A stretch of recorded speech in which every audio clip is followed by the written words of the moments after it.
ఇప్పుడు మనము Aravinda Nagar colony road number 6లో ఉన్నాము.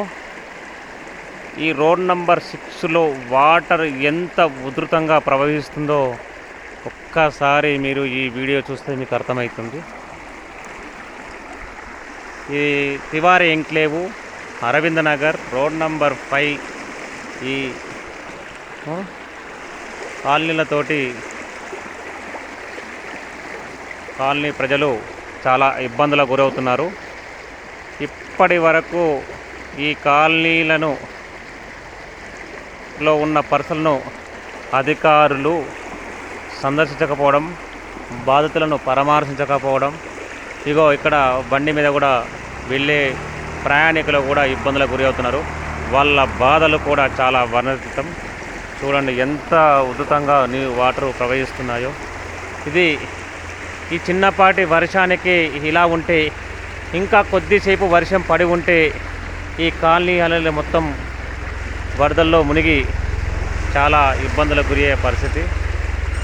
ఇప్పటికైనా నాగారం మున్సిపాలిటీ అధికారులు కానీ, పాలకవర్గం అధికారులు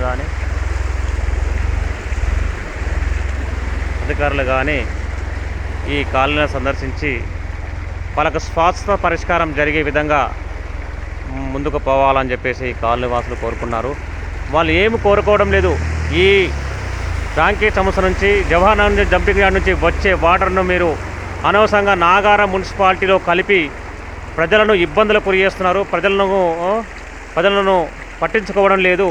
దయచేసి మీరు రాంకీ సంస్థ, జవహర్ డంపింగ్ యార్డ్ నుంచి వాటర్ను దారి మళ్లించితే మాకు ఎటువంటి ఏ ఇబ్బంది ఉండదు.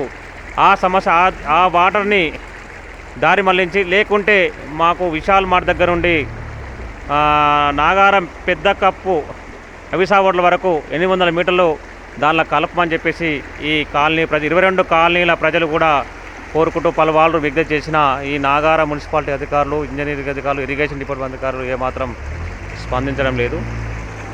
దయచేసి ఈ సమస్యను పరిష్కరించే విధంగా చొరవ చూపాలని చెప్పేసి, లేకుంటే మేము మా ఉద్యమాన్ని ఇంకా ఉధృతం చేస్తాం.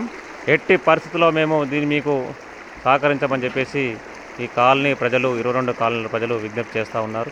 మల్లారెడ్డి సార్ ప్లీజ్ ఒకసారి మీ కాలనీలను సందర్శించండి. ప్రజలను సమస్యలను తెలుసుకోండి సార్. మీకు వాస్తవాలు తెలుస్తాయి. ఈ వరదల్లో వచ్చినప్పుడు వస్తే మీకు వాస్తవాలు తెలుస్తాయి సార్.